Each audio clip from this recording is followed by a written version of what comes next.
this is what happened after 10 hours of playing nothing but Invisible Woman in Season 1. Yes! But let me show you how I went from this.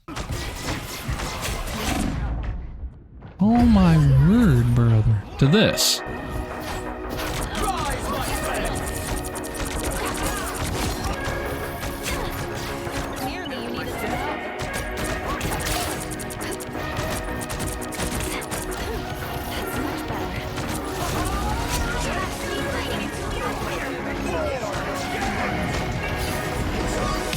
Hello beautiful people, Prophet here. Season 1 just dropped and I did something either brilliant or completely insane. I locked in Susan Storm for 10 hours in solo queue. No switching, no exceptions, just pure Invisible Woman gameplay until I either mastered her or completely lost my mind. Probably both. In this video, I'm going to show you how I went from feeding my brains out to carrying games, a force field technique that completely changes how team fights work, the most unexpected combo that turned Sue into a damage dealer, and an ultimate setup that had enemies calling for nerfs. So first, let me show you exactly how this challenge went down, hour by hour, from complete disaster to, well, you'll see. Hour 1 wasn't actually spent feeding in real games. I'm not that crazy. Instead, I hit the training range to figure out exactly what makes Sue Storm tick. She has a 15% healing bonus this season. Her left click bounces off walls and surfaces. If I don't attack or use abilities for a short period of time, I go invisible, and after looking at her character abilities, you also heal when you're in this state. And as long as you aren't moving, I thought at the time, you can spin around in a 360 and still go invisible, but you can go invisible regardless. As long as you're like not attacking or using abilities, you can still turn invisible. It takes a bit to proc this though, and you lose your invisibility if you take damage. Whenever you are invisible, you heal 20 HP per second. Okay, so I thought it would work, but so I can heal and damage at the same time.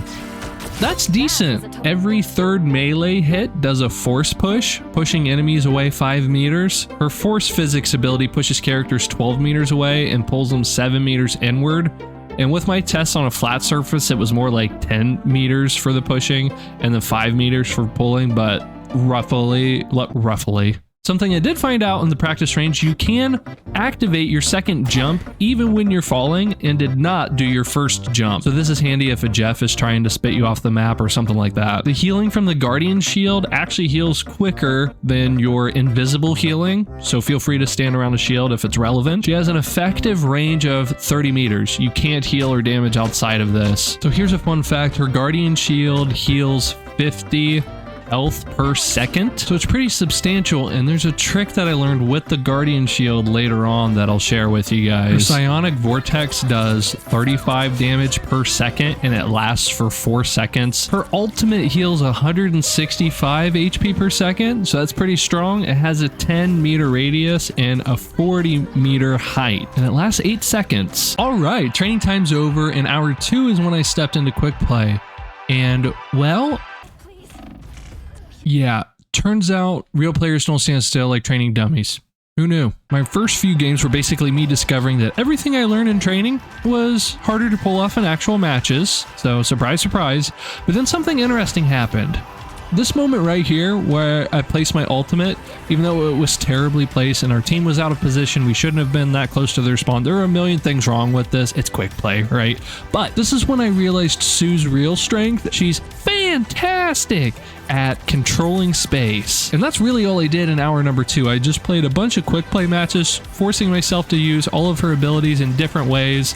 And I did a poor job of it, to say the least, but I was getting familiar with when to use them, how to use them, creative ways to use them, stuff that I did see in streams, things that I did not see in streams. This was hour 2 was like my experimentation phase, if you will. And looking back on it, there were a lot of things I could have done better here that I feel like I did make improvement on. Like one thing, for example, would be placing a Psionic Vortex down almost every time that the ability is able to be recast.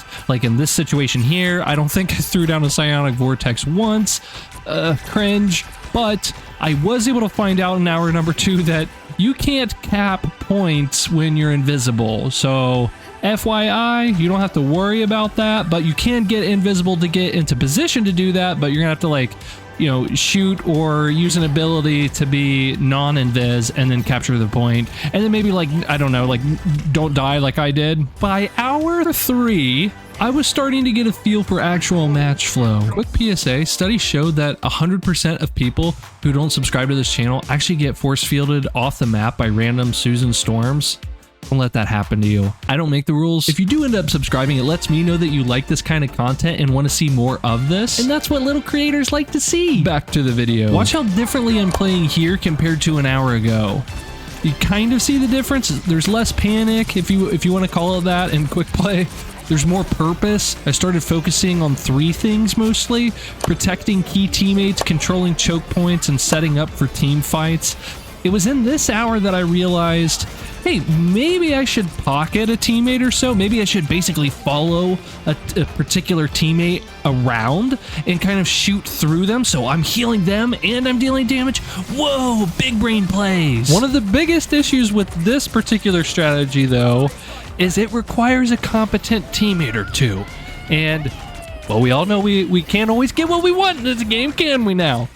But you can see, like, I'm playing closer to our tank here. Our Venom player is a half-decent player. We're getting quite a few kills. I'm making sure that my Punisher is all healed up while he's in his ultimate ability. I'm just kind of able to think about the game more holistically rather than what button does what for Susan Storm at this point in hour 3. That's when things started to click a little bit more naturally, although I still wasn't using as much as I should have been, but I was a lot more fluid. I'm already at 4.3 hours. This is crazy.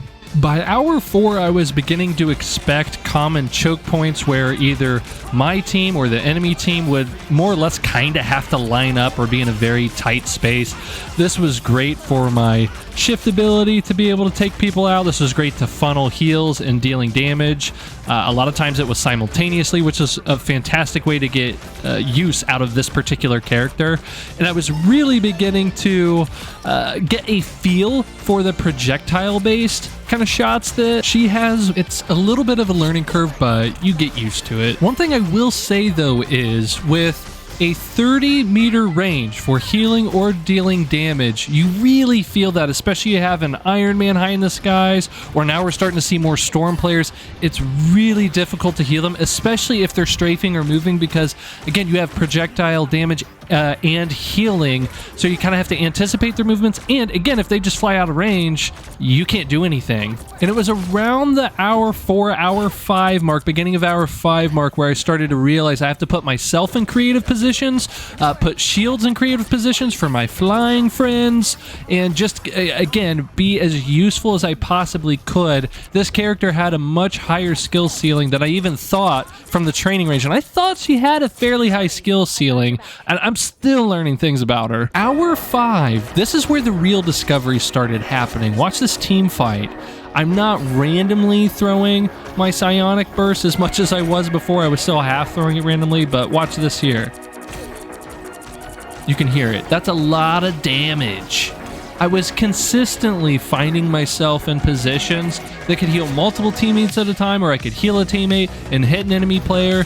This wasn't constantly, of course, and again, that 30-meter range really messed me up, even still, but I was really finding my groove around the hour 5 mark, sprinkling in ranked games. I was having a lot of fun from the hour 5 mark onward. One thing I did here that I was proud of was I saved my invisibility because my team was holding the point for us anyway. I went invisible, and I also used my Psionic burst for area control, and we picked up the dub. In hour 6, I snuck around a lot to see if I could get some Psylocke style kills. As a strategist, I know, but just to see how strong it was. And I found out I had to use Psionic, Vortex, and Force Physics. I did not do that here. I just did the first one, the Psionic Vortex, and just my primary, which usually isn't strong enough to kill. Like competent players like this Mantis here went ahead and slept me, which was the correct and smart thing to do. So I had to go invisible to escape that. But otherwise, that was most of hour 6. And now we find ourselves in hour 7. This is the big boy hour. This is where I start actually putting shields with a walking target of mine to keep someone alive during their ultimates, like our Punisher just there, to help hold down key points. And in this case, if I had it, I would have done that as well for our Mr. Fantastic.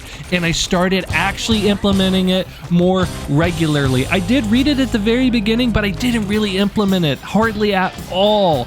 And hour 7 is where it really started coming into play. I just kept layering on strategy after strategy as the minutes and hours progressed, and we absolutely stayed in fights longer than we otherwise would have because we had, sure, the actual shield itself does 300 shield value overall to protect with, but it also heals 50 HP per second. And on top of this, I almost jumped off there, wasn't that cool? But on top of this, you actually heal 40 per hit with your left click ability. So when you stack that with a shield on your tank, they're going to stay in a fight so much longer. Tell them to be brave. I literally typed that in the chat to so many tanks of mine saying, hey, be brave when you have that shield because I'm going to be pumping the healing for you during that time. I'm also not exactly sure when this happened. It was a couple or a few hours into like actual playtime, not training time, but a couple or a few hours into quick play or ranked, I did come across the realization where you heal a little quicker, where you hit someone in their feetsies, literally.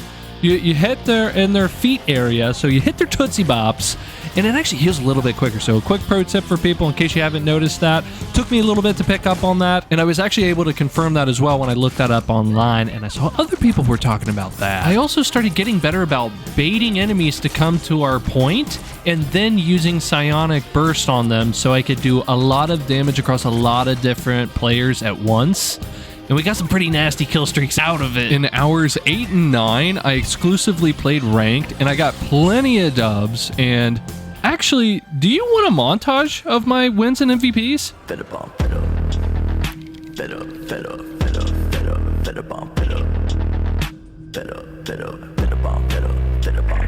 I'm just kidding, that's dumb. All right, hours 8 and 9 is where everything started feeling consistent. Watch my positioning here. And you might not be able to see it just with the clips that I was showed toward the beginning, but I'm not frontlining anymore, or not nearly as much. And early on, I was trying to be the hero, but now I'm playing more to Sue's strengths, controlling space and enabling my team. And this is what I meant by consistency. But here's where Sue's biggest weakness kept showing up. That range is rough. Look at this fight. I want to help here, but I'm just slightly out of range. This kept happening, and it's honestly the most frustrating part of her kit, for me personally at least. You have to commit pretty hard to get value if you're trying to do something like this.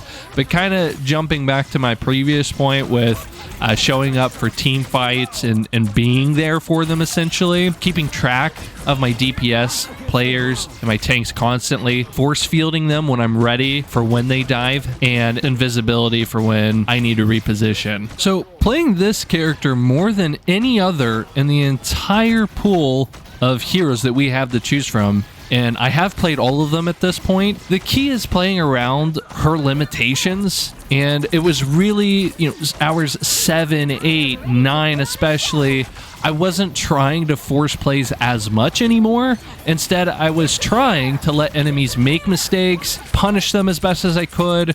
They would dive thinking Sue's an easy target, but with proper positioning and cooldown management, you can see what happens when you play to her strengths.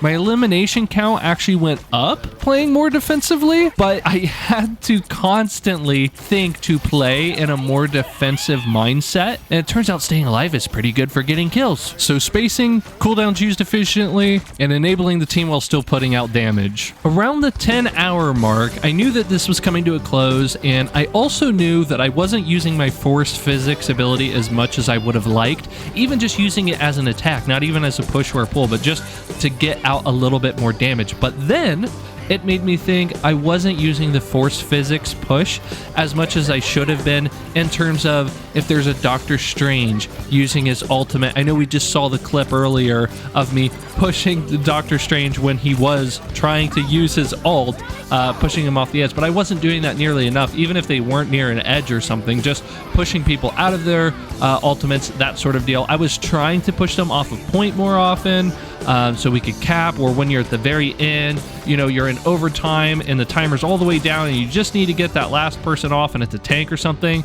The force push is amazing for that. The force physics there, it's fantastic for that, But again, it feels a little gimmicky and you have to just time it right, and if you miss, then you're vulnerable. It's just a whole deal to kind of set up sometimes. So I played ranked for this last hour as well, and it was much more difficult to climb with her than a lot of other heroes that I have played with before, and that's just my basic tendencies and, you know, playing to my strengths. She's clearly not one of my stronger characters, and that's okay. She's just not for me. And just to give you some context, in the previous season we just had season 0, I was able to grind from bronze to gold in an afternoon. Not so with her. And before I jump into the rest of this, I just want to say up front, I like her. I think she's cool.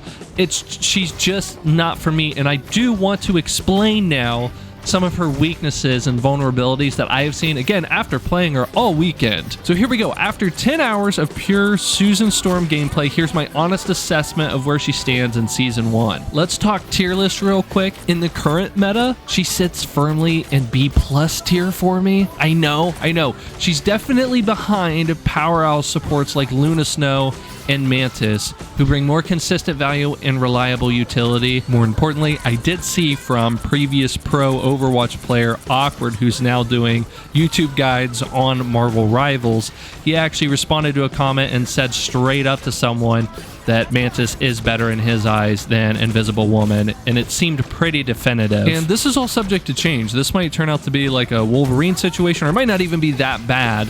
I'm just saying she's not as strong as some of the other strategists that we have. You have to use her different. You kind of have to view her different than just a straight up strategist, because she's not just a heal bot, and that's okay. When everything aligns, when your team plays around your force fields, when your invisibility timing is perfect, when the enemy doesn't have easy reveals, Sue can absolutely change the course of a game. But after 10 hours, her limitations became painfully clear to me. First, again, I know I brought this up multiple times, but that range is brutal. You're constantly having to put yourself in danger to get value if you're going to do DPS. Mobility, practically non-existent, while characters like Luna Snow can dance around fights. Sue's stuck walking places like she's on a Sunday stroll. Even with a perfect Psionic Vortex combo, any competent player can just hop out. Your 1v1 potential is basically non-existent against skilled players. But the biggest issue, invisibility isn't as reliable as you'd think. A magic swinging her sword, a Star-Lord using blaster barrage, even random splash damage, suddenly you're visible and very, very dead because you have no other mobility. In ranked, this happens constantly. The higher you climb in ranked, the more these weaknesses get exposed. Good players will track your cooldowns, anticipate force field placements, bring reveal abilities, focus you down in team fights. And in those big area fights, you're not helpful. Your strength is when your teammates or the enemies bunch up and you're able to shoot through them to get maximum value. Does this make Sue Storm bad? No, but she's definitely more situational than I initially thought. She excels in organized team play, specific map choke points, counter dive compositions, but she struggles heavily with solo carry potential, consistent value delivery, survival against coordinated dives. Unless we see a bit of a rework or a small buff, in my opinion, Invisible Woman will likely remain a niche pick in high level play. She's fun, she has moments of brilliance, but there's a reason you're seeing Luna Snow and Mantis played in every other game even still. Yes, finally! There's no happy ending here. We actually ended up losing that game. If you did enjoy this video, consider subscribing. I'm going to be making more Marvel Rivals content on this channel. And if you did enjoy this type of video, be sure and watch this other video right here, where I break down in detail how to get into gold and higher ranks. It's on my other channel, and the fact that I'm trying to grow both channels. Anyway, watch that video. Definitely subscribe to this channel. This is going to be my main channel moving forward, so subscribe to this one if you only choose one for some reason. And have a blessed day.